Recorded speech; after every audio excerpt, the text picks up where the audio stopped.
Bangladesh Netherlands দ্বিতীয় টি-20-তে নেদারল্যান্ডসের batting ইনিংসের 11 ওভারের মধ্যেই আসলে ম্যাচের ফয়সালা হয়ে গেছে। অপেক্ষা ছিল বাংলাদেশের বিপক্ষে নেদারল্যান্ডস 100 করতে পারে কিনা, আর বাংলাদেশ কয় উইকেটে ম্যাচ জেতে। কংগ্রেচুলেশনস নাসুম আহমেদ। ম্যাচের আলোচনাতে যাব তার আগে আপনাদের কাছে একটা জিজ্ঞাসা। টস জেতার পরে বাংলাদেশ যদি আগে ব্যাট করার সিদ্ধান্ত নিত কেমন হতো? চ্যালেঞ্জটা যদি নিত ব্যাট করা, খুব খারাপ হতো কি? সেই আলোচনাতে যাব। তার আগে নাসুম যখন তার ফার্স্ট ওভারে 2 উইকেট নিয়ে নিলেন, ওটা ছিল প্রথম ধাক্কা। ম্যাচ খেলতে নেমেই নাসুমের বাজিমাত। বিক্রমজিৎ সেট হয়ে যাচ্ছিলেন, বেশ ভালো স্ট্রোক প্লে করছিলেন, তাসকিন এসে তাকে স্লোয়ার দিয়ে ফেরালেন। মুস্তাফিজ তার ট্রেডমার্ক কাটারে উইকেট নিলেন। কাউকে সেটেল ডাউন করার মতো কোনো সময় বাংলাদেশের বোলাররা দেননি। আমরা বাংলাদেশ যখন বড় টিমের এগেইনস্টে খেলে তখন বলি না বাংলাদেশের ক্রিকেটারদের সম্পর্কে যে অ্যাকচুয়ালি তাদের সামর্থ্য তুলনামূলক কম। নেদারল্যান্ডসের এই দলটার বাংলাদেশের কন্ডিশনে বাংলাদেশের বোলারদের এগেইনস্টে সামর্থ্য আসলেই কম। বাংলাদেশের বিপক্ষে দ্বিতীয় টি-20-তে নেদারল্যান্ডস যখন 55 রানে 4 উইকেট, 61 রানে 6 উইকেট, 65 রানে 11 ওভারের মধ্যে 7 উইকেট হারিয়ে ফেললো, তখন আর ম্যাচের কোনো কিছু অবশিষ্ট নাই। খেয়াল করে দেখেন, নাসুম প্রথম উইকেট পেলেন, বল একটু নিচু হয়েছে, মিস টাইমিং এ উইকেট পেয়েছেন, তাসকিন স্লোয়ার উইকেট পেয়েছেন, মুস্তাফিজ কাটার উইকেট পেয়েছেন।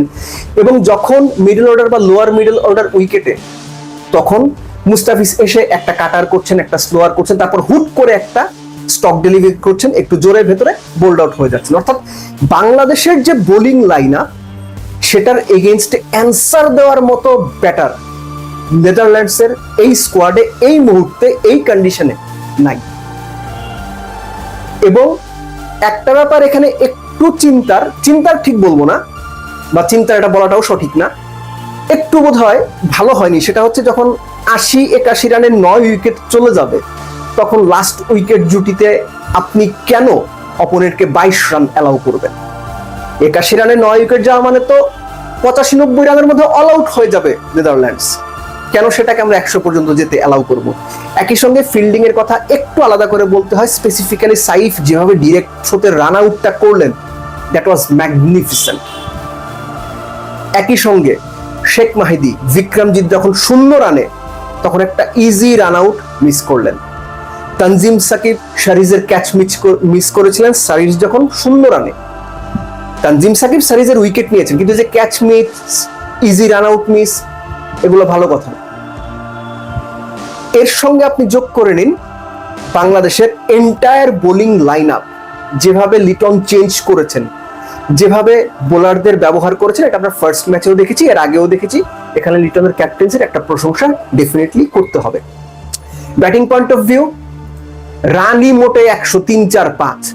এখানে বাংলাদেশের ব্যাটসম্যানরা কে কতখানি রান করবেন, বাংলাদেশ কত দ্রুত ম্যাচ জিতবে, কিংবা কোন মাইন্ড সেটআপে ব্যাট করবে, এটাই দেখার ছিল। বাংলাদেশের ওপেনাররা সেই চেষ্টাটাই করেছেন, যেটা এক্সপেক্টেড ছিল, বড় জয় এক্সপেক্টেড ছিল, সেটা বাংলাদেশ পেয়েছে। এবং এই বড় জয়ের এগেইনস্টে যে প্রশ্নটা আমি করেছিলাম শুরুতে, যে বাংলাদেশ যদি আগে ব্যাট করতো তাহলে কি অসুবিধা হতো।